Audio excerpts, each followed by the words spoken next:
Assalamualaikum warahmatullahi wabarakatuh. Salam sejahtera untuk kita semua. Alhamdulillah, karena rahmat Allah, kita bersyukur. Pada kesempatan ini, kita masih bisa berjumpa dalam keadaan sehat walafiat.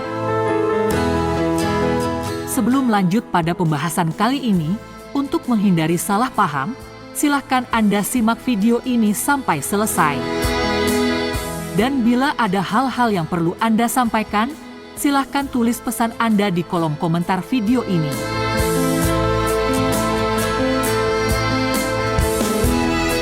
Seorang ahli propaganda ulung, Paul Joseph Goebbels, tokoh Nazi, pendukung utama Adolf Hitler, merupakan pendukung gerakan antisemit yang aktif, dianggap bertanggung jawab, telah membangun citra positif bagi rezim Nazi. Pendukung utama Adolf Hitler merupakan pendukung gerakan antisemit yang aktif, dianggap bertanggung jawab, telah membangun citra positif bagi rezim Nazi, yang menyebabkan 6 juta warga Yahudi Eropa terbunuh selama Perang Dunia Kedua.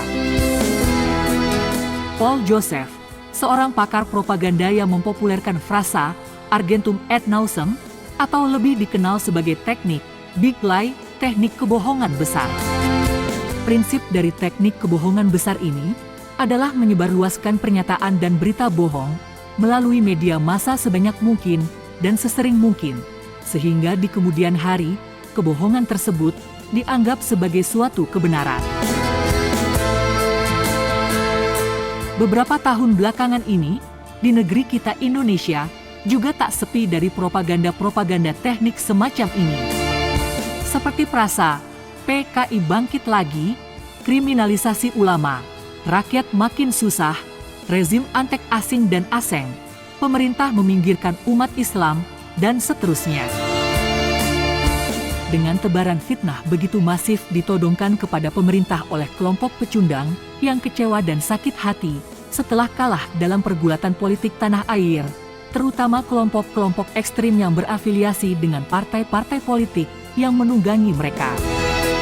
Peristiwa pergolakan politik panas pada 2017 silam, Pilkada DKI Jakarta, merupakan contoh nyata keberhasilan pola-pola yang dikobarkan frasa, kebohongan besar, penista agama, dilanjutkan dengan demo berjilid-jilid, sehingga menjatuhkan Basuki Cahayapurnama dari kursi gubernur, diadili dan sukses menggelandang Ahok masuk ke dalam bui.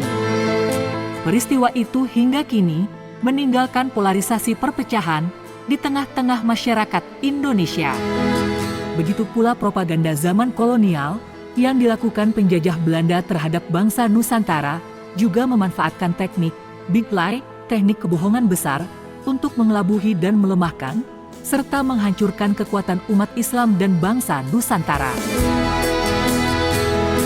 Kolonial Belanda, melalui misionaris mereka, Snok Hurgronje, memahami betul persoalan internal Ba'alawi dan turunannya, yang tamak kehormatan di tengah-tengah komunitas di antara mereka, sesama urban Yaman. Dalam situasi kekolotan suatu kaum, yang menisbatkan diri mereka sebagai Ba'alawi, seperti tulisan dalam kitab As-Suluk, karya Al-Janadi, ketika menerangkan tentang seorang ahli hadits, bernama Ali Abul Hasan, berasal dari keluarga Ba'alawi di Hadramaut. Habib Ali As-Sakron, dalam propagandanya mengklaim keluarga dan leluhurnya sebagai bagian dari keluarga Ba'alawi. Propaganda turun-temurun yang dibangun para Habib Ba'alawi terhadap umat Islam dengan klaim-klaim palsu, mengaku-ngaku keturunan Nabi Shallallahu Alaihi Wasallam. Diprakarsai Habib Ali As-Sakron, propaganda yang dibangun sejak abad ke-9 hingga kini, melalui berbagai tulisan kitab-kitab nasab yang dimanipulasi, dan sejarah tokoh-tokoh fiktif Ba'alawi yang mengagung-agungkan kehebatan mereka, melebihi kehebatan Nabi dan para sahabat. Dari sejak itu, Ba'alawi telah berhasil memproklamirkan kebohongan besar mereka lewat berbagai doktrin-doktrin menyesatkan dengan dalil-dalil ayat dan hadis yang maknanya dipelintir dan dirampas untuk kepentingan pengakuan mereka sebagai turunan Nabi. Dengan berbagai cara, Ba'alawi telah membangun citra positif tentang diri mereka. Semua ditujukan agar pengakuan mereka sebagai turunan Nabi tak mudah diragukan oleh siapapun.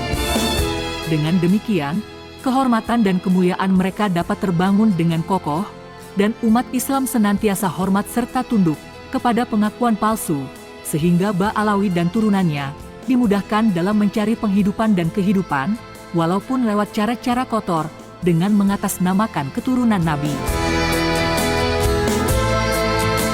Berlatar dari kehidupan melarat dan sengsara, di tanah leluhur mereka tempat datangnya kematian, Hadramaut Yaman, terbayang dalam benak kaum Ba'alawi, berbagai indahnya penghormatan umat Islam kepada cucu Nabi yang diperlakukan seperti seorang raja. Kehaluan kaum Ba'alawi semakin liar, dan mereka pun mencari cara bagaimana memanfaatkan kemuliaan para cucu Nabi yang dihormati dan dimuliakan di tengah komunitas umat Islam dapat mereka rampas untuk merubah nasib, seperti dalam bayangan mereka. Untuk memuluskan aksi makar kepada keluarga Nabi, mereka memanfaatkan sepinya informasi kehidupan keturunan Nabi yang umumnya mereka menyembunyikan identitas diri sebagai Sayyid dan Syarif.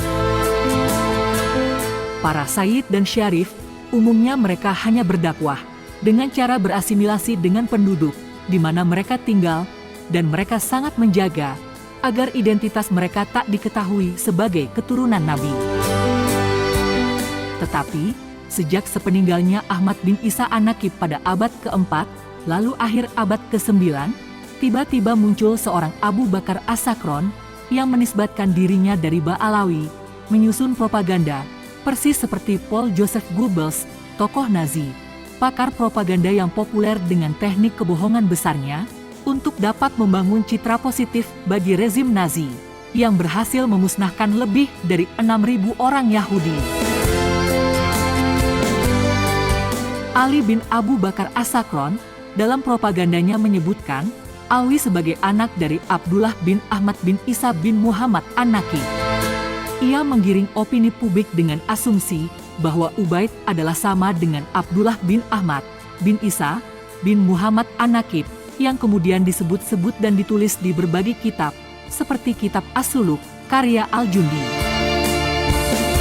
Propaganda ini kemudian turut disebar dalam berbagai tulisan-tulisan Ba'alawi lainnya.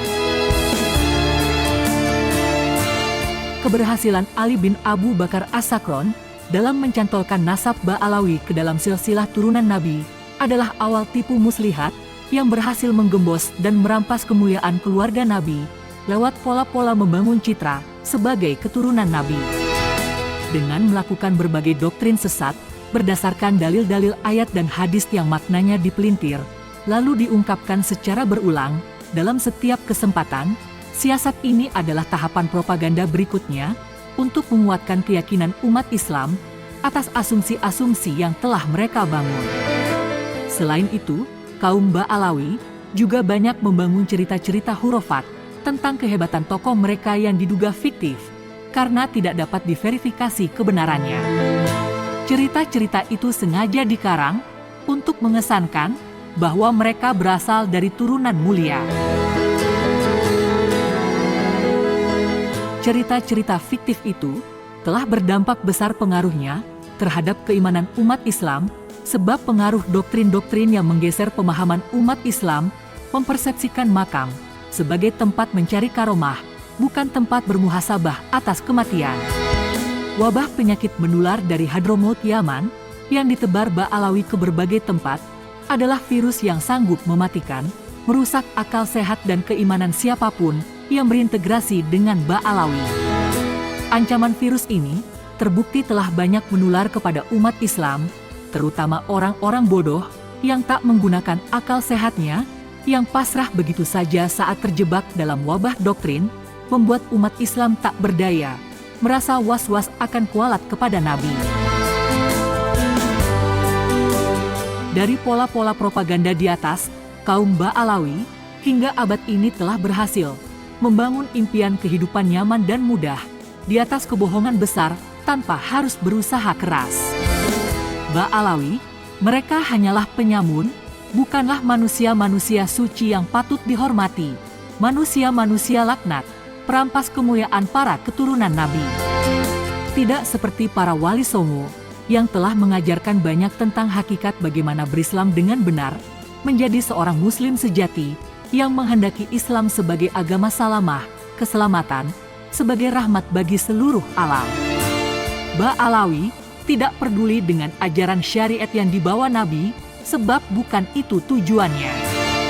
Mereka manusia gila hormat, dengan cara-cara kotor, merampas dan membegal nasab dan kemuliaan keturunan Nabi. Ba'alawi juga tak peduli, walau segala kemuliaan dan penghormatan yang mereka dapat, berdasar dusta dan kebohongan besar. Setelah propaganda Ba'alawi sukses, dan umat Islam telah menganggap mereka benar-benar turunan Nabi, maka kuatlah posisi Ba'alawi di tengah komunitas umat Islam, walau banyak dipertanyakan para ulama dahulu, akan keabsahan ketersambungan nasab mereka kepada Nabi. Setelah propaganda Ba'alawi berlalu berabad-abad, dan hingga kini, mereka telah berpengaruh besar di kalangan umat Islam, tetapi di negerinya sendiri Yaman, Ba'alawi tidak dapat memberikan kontribusi apapun untuk menjadikan negerinya menjadi negeri yang aman, damai dan sentosa, negeri yang makmur, subur, diberkahi, negeri yang baldatun thayyibah wa rabbun ghafur.